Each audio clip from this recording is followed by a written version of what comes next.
మరిన్ని ఆసక్తికరమైన విషయాల గురించి తెలుసుకోవడానికి మా యూట్యూబ్ ఛానల్ని సబ్స్క్రైబ్ చేయండి.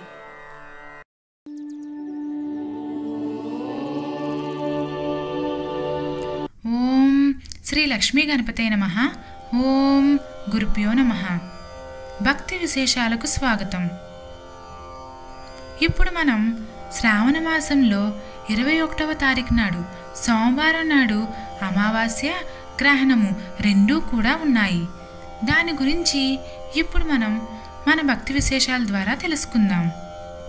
ఈ రోజు కోసం ఎంతోమంది ఎదురు చూస్తూ ఉంటారు. కారణం ఏమిటంటే ఈ శ్రావణ సోమవారం నాడుతో కూడినటువంటి అమావాస్య ఏదైతే ఉందో ఇది మహాపవిత్రమైనటువంటి రోజు, గొప్ప రోజు. పరమేశ్వరుని ఆరాధించేటువంటి ముక్కోటి దేవతలు, అన్ని రకాల శక్తులు, నవగ్రహ శక్తులు ఈరోజు ఈ శివలింగంలో ఇమిడీకృతమై ఉంటాయి. ఆ రోజున శక్తి స్వరూపిణి విశేషమైనటువంటి శక్తి కలిగి ఉంటుంది. అందుకనే ఆ రోజుకి అంత ప్రాధాన్యత ఇవ్వడం అనేది జరిగింది. ఆ రోజున మహాలింగ అర్చన చేసి మహాపాశుపత హోమం చేస్తే చాలా మంచి ఫలితాలు సంప్రాప్తిస్తాయని ఎంతోమంది చెప్పారు. మహాశివ పురాణంలో దీని గురించి చాలా వివరంగా చెప్పడం అనేది జరిగింది.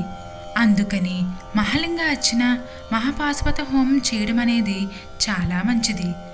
ఈ విషయాన్ని అందరూ దృష్టిలో పెట్టుకొని ఈ కార్యక్రమం చేయడం ద్వారా మీ యొక్క భవిష్యత్తుకు మంచి బాటలు వేసుకోవడానికి అవకాశం ఉంటుందని మనవి చేస్తున్నాము.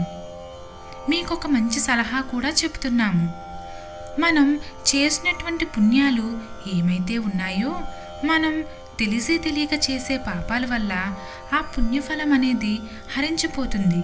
శ్రావణ సోమవారం నాడుతో కూడినటువంటి అమావాస్య రోజున మహాలింగ అర్చన చేసి మహాపాశుపత హోమం చేస్తే అఖండమైన ఫలితాలు లభిస్తాయి. దానికి ఏం చేయాలంటే మీకు ఒక చిన్న ఉపాయం చెప్తున్నాము.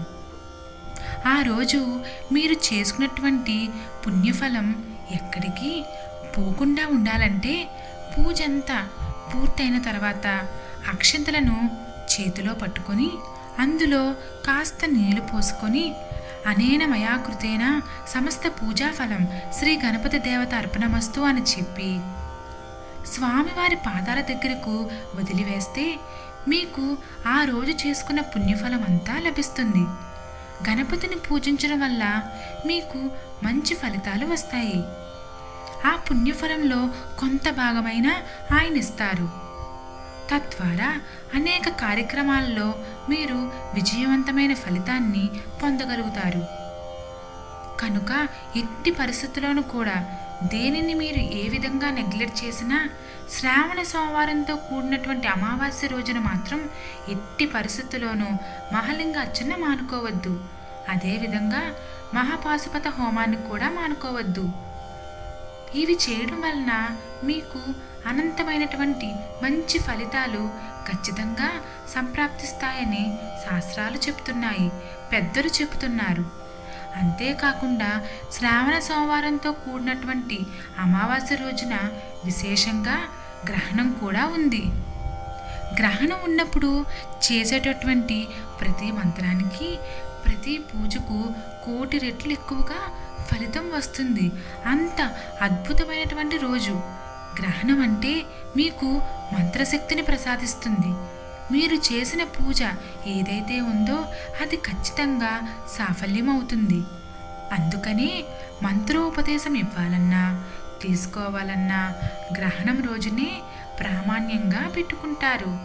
అదే గ్రహణం రోజున చాలా దేవాలయాలు మూసివేస్తారు. కానీ కాళహస్తిలో ఉన్నటువంటి శివాలయాన్ని మాత్రం మూసివేయరు. అక్కడ అఖండమైనటువంటి పూజలు అఖండంగా జరుగుతూ ఉంటాయి. ఎందుకంటే అక్కడ సర్పానికి స్వామివారు మోక్షాన్ని ఇచ్చారు.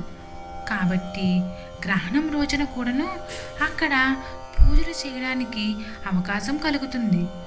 అయితే మనం ఒక మంచి ప్రదేశంలో, ఓ పుణ్యక్షేత్రంలో లేకపోతే ఇంట్లో కానీ ఈ మహాశివలింగ అర్చన మహాపాశుపత హోమం చేసుకుంటే మరిన్ని మంచి ఫలితాలు సంప్రాప్తిస్తాయి.